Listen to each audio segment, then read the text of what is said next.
I would like very much to evoke in you the idea and perhaps even the experience of what I refer to as secondary breathing. We know that elements from the air and the atmosphere are so important for us, from the food diagrams of Ouspensky. And we know also that Gurdjieff advised against breathing exercises as damaging or disturbing the established harmony, dare I say that, in the organism, shall we say, of the ordinary man. So Gurdjieff advised against breathing exercises. He did actually give breathing exercises to some pupils, and they, it seems, contrary to the rules of the tradition, passed them on to other people. But generally speaking, it is my experience that breathing exercises, as we ordinarily understand them, are not part of my teaching, not part of Ouspensky's teaching, not part of Gurdjieff's teaching, in effect. However, let's look at what I refer to as secondary breathing. And the best way to evoke this is, as I've said, we have this possibility of finding ways in which the body moves of its own accord, in a sense, which it enjoys doing in that moment. There is no organisation to this, there is no regime in this, there is no structure to this. We simply wait for the body to tell us what it wants to do, what movement it wants to do. We have a particular number for that day. We've chosen the number, let's say it's 17. So we work on the number 17. Every exercise, every movement we do that day, we do it 17 times. And this in fact changes our perception of the world, which is one of the reasons for this. However, if we're working in this context of elements from the air and atmosphere, then let us stand and find a movement that the body enjoys. And we do that movement 17 times. Now, it's probably not a particularly energetic movement, so these are not aerobic exercises in themselves. It might be a simple movement of your hands or your head or your legs, and you do it 17 times, then stop and just stand and observe what happens. But quite often, despite this not being an aerobic exercise, despite this not being an aerobic exercise specifically for breathing, we actually find at the end of this sequence of 17 movements, the 17 times that we do this movement, we find that we breathe in and then out again, as if we're taking in additional air from the atmosphere.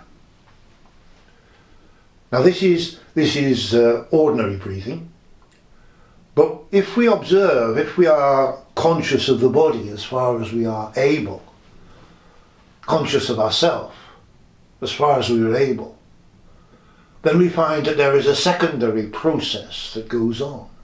There is a sense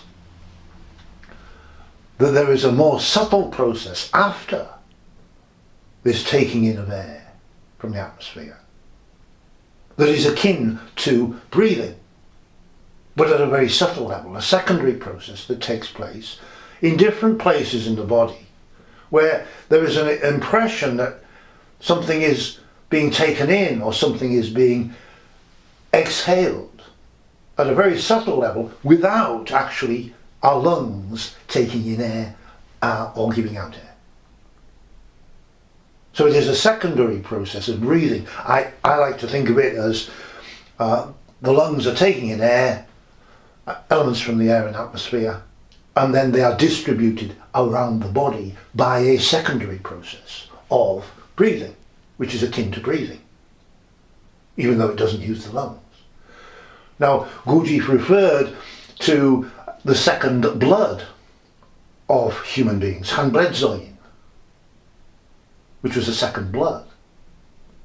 So we have the first blood, which is taking from the lungs, it takes elements from the air and the atmosphere. But what I'm suggesting is that the possibility, and we can have this experience, of a secondary sense of breathing where the lungs are not involved, and where I would suggest, perhaps fancifully you might think, but I would suggest that this is the way that the second blood then distributes elements from the atmosphere around the body by a secondary breathing process independent of our lungs, and equally the way the body gets rid of waste products independently of our ordinary blood supply. So there is this secondary sense of breathing, and if we can first of all take this on board as an idea and actually start to come to experience it, at least to suspect its existence, then this leads to an understanding of why Gurdjieff was contrary to, again, why he was against breathing exercises, because this is such a complex process that we don't know anything about. It seems to me clear that the ordinary breathing of the body, taking in air and elements from the atmosphere from the lungs, is intimately connected with a secondary process of breathing, which involves the distribution of much more subtle elements to the body and the removal of waste products from that body in what we would call, in the Gurdjieff tradition, a process of reciprocal maintenance. And this is an intricate system which we perhaps have to be quite careful not to disrupt, or at least not to disrupt too much.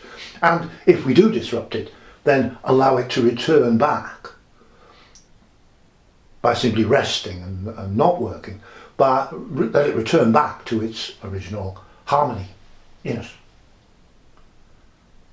So the secondary process of breathing as an idea, perhaps even, if you follow what I'm saying, perhaps even as an experience that you can have.